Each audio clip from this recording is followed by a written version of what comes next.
যেতে চাই মাহফুজের কাছে। মাহফুজ, এখনো কি যাত্রীরা স্টেশনে আসছেন? আর ট্রেনের বিপর্যয়ের কারণে যে বাস সেবার ব্যবস্থা করা হয়েছে বিআরটিসির, সেই কয়টি বাস এখন পর্যন্ত ছেড়ে গেছে?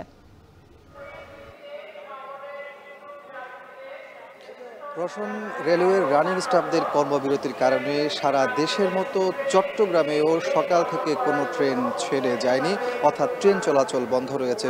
ফলে আমরা দেখেছি যে চট্টগ্রাম থেকে যারা ঢাকা যাবেন কিংবা সিলেট, এছাড়া কক্সবাজার, কুমিল্লা সহ যে সকল গন্তব্যে যাবেন সবাই কিন্তু এখানে এসে বেশ ভোগান্তির মধ্যে পড়েছেন। এমন অবস্থায় একটু আগেই আমরা দেখতে পাচ্ছি যে রেলওয়ে কর্তৃপক্ষ বিআরটিসির সাথে কথা বলে এই মুহূর্তে চট্টগ্রাম রেল স্টেশনে দুটি বাসের ব্যবস্থা করেছেন এবং এই বাসগুলোতে করেই মূলত যারা জরুরি কাজে চট্টগ্রাম থেকে দেশের বিভিন্ন গন্তব্যে যাবেন তাদেরকে পরিবহন করা হবে। সেক্ষেত্রে আমরা এই পর্যায়ে দেখতে পাচ্ছি একটি বাস, যে বাসে করে মূলত কুমিল্লা এবং চাঁদপুরের যাত্রীরা উঠছেন, যারা মূলত এখানে কুমিল্লা, চাঁদপুর, ঢাকা যাওয়ার জন্যই টিকিট কেটেছিল, ট্রেনের টিকিট।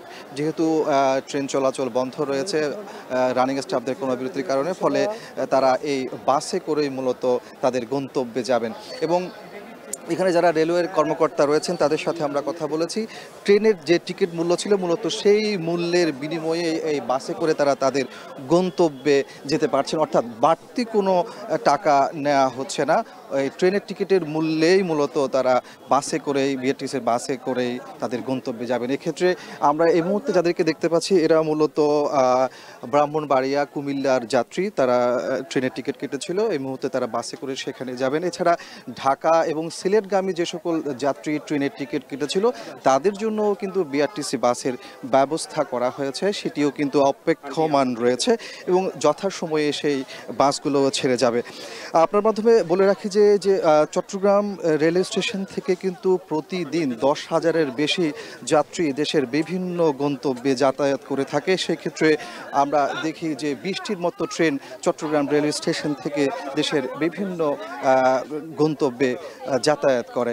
আজকে যেহেতু বন্ধ রয়েছে, ফলে 10,000 যাত্রীকে কিন্তু ভোগান্তিতে পড়তে হচ্ছে। এমন অবস্থায় রেলওয়ে কর্তৃপক্ষ বিআরটিসির মাধ্যমে বাসের ব্যবস্থা করেছে, সেখানে হয়তো যাত্রীদের ভোগান্তি কিছুটা লাঘব হবে, এমনটি বলছেন এখানে যারা যাত্রী হয়ে এসেছেন কিংবা রেলওয়ে কর্মকর্তা কর্মচারী রয়েছেন তারা। তবে আপনার মাধ্যমে বলে রাখি যে এই আন্দোলন চলছে, সেটি যদি আসলে চলমান থাকে তাহলে বেশ ভোগান্তির মধ্যেই পড়তে হবে যাত্রীদেরকে। সেই জায়গাতে আমরা এখানে দেখতে পাচ্ছি যারা মূলত ট্রেনের যাত্রী হয়ে এখানে এসেছেন কিন্তু ট্রেন না ছাড়ার, ট্রেন চলাচল বন্ধ থাকার কারণে তারা যেতে পারছে না, তাদের টিকিট কিন্তু ফেরত নেওয়া হচ্ছে, অর্থাৎ টাকাটা তাদেরকে রিটার্ন করা হচ্ছে। একই সাথে যারা অনলাইনে টিকিট কেটেছেন তাদেরকেও কিন্তু ফেরত দেওয়া হচ্ছে টাকা, সেটি আমাদেরকে জানিয়েছে রেলওয়ে কর্তৃপক্ষ। তো সবকিছু মিলিয়ে আসলে যে আন্দোলন চলছে সেটি যারা আন্দোলনকারী আছেন তারা তাদের আন্দোলন চালিয়ে যাবেন এমনটি কিন্তু ঘোষণা দিয়েছেন, যতক্ষণ না পর্যন্ত তাদের দাবিগুলো পূরণ করা হচ্ছে না। দর্শক, আমরা এবার একটু চলে যেতে চাই রাজশাহীতে। সেখানে রয়েছেন সহকর্মী রাকিব, তিনি জানাবেন সেখানকার সবশেষ অবস্থা। মাহফুজ, রাজশাহী রেলওয়ে স্টেশনেও সকাল থেকে যে 5টি ট্রেন সেটি কিন্তু ছেড়ে যায়নি এবং বাংলাদেশ রেলওয়ে রানিং স্টাফ ঐক্য পরিষদের যে কেন্দ্রীয় কর্মসূচি সেটির অংশ হিসেবেই কিন্তু আজকে এখানকার যারা লোকোমাস্টার বা টিটি ছিল তারা কিন্তু গাড়ি চালাননি এবং সকালবেলায় এই ঘটনাতে কিন্তু আসলে একটি বিক্ষুব্ধ অবস্থা তৈরি হয় রাজশাহী রেলওয়ে স্টেশনে।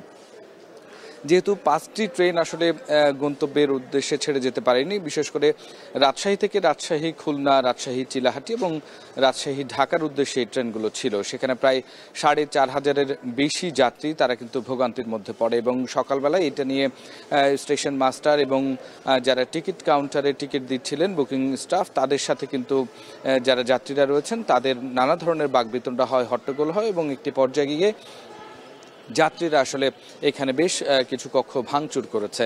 তো সেই ক্ষেত্রে এখানে যারা স্টাফ ছিলেন স্টেশন পশ্চিমাঞ্চল রেলওয়ে কর্তৃপক্ষ তারা উদ্যোগ নেয় এবং এখানকার যে জিআরপি পুলিশ এবং রেল পুলিশ এবং একই সাথে তারা পরবর্তীতে সেটি সামাল দিতে না পেরে সেনাবাহিনীকে অবহিত করলে সেনাবাহিনী আসার পরে পরিস্থিতি শান্ত হয় এবং সেই সময় পশ্চিমাঞ্চল রেলওয়ে কর্তৃপক্ষ তারা ঘোষণা দেয় যে যারা অফলাইনে টিকিট কেটেছেন তাদের টাকাটি তারা ফেরত দিবেন এবং পরবর্তীতে আসলে যাত্রীরা খানিকটা আসলে যাত্রীদের মধ্যে স্থিতিশীলতা আসে।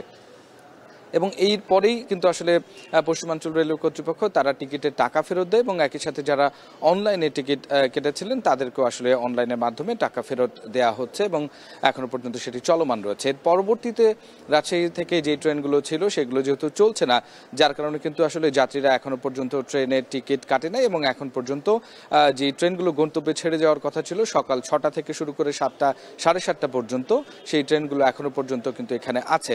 সব মিলিয়ে প্রায় 4,500 যাত্রীর প্রায় 22 থেকে 23 লাখ টাকা কিন্তু ইতিমধ্যে ফেরত দেওয়ার ব্যবস্থা করছে পশ্চিমাঞ্চল রেলওয়ে কর্তৃপক্ষ এবং তারা বলছে যে ট্রেন চলাচলের জন্য তারা তাদের ব্যবস্থা করছে। তো এই ছিল রাজশাহী স্টেশন থেকে আমার কাছে সবশেষ খবর। রওশন। মূল বেতনের সঙ্গে পেনশন সহ বিভিন্ন সুযোগ সুবিধা নিশ্চিতের দাবিতে অনশন ধর্মঘট করছে, কর্মবিরতিতে গেছে বাংলাদেশ রেলের রানিং স্টাফরা। সে বিষয়ে বিস্তারিত জানাতে আমাদের সাথে রাজশাহী এবং চট্টগ্রাম থেকে যুক্ত ছিলেন সহকর্মীরা।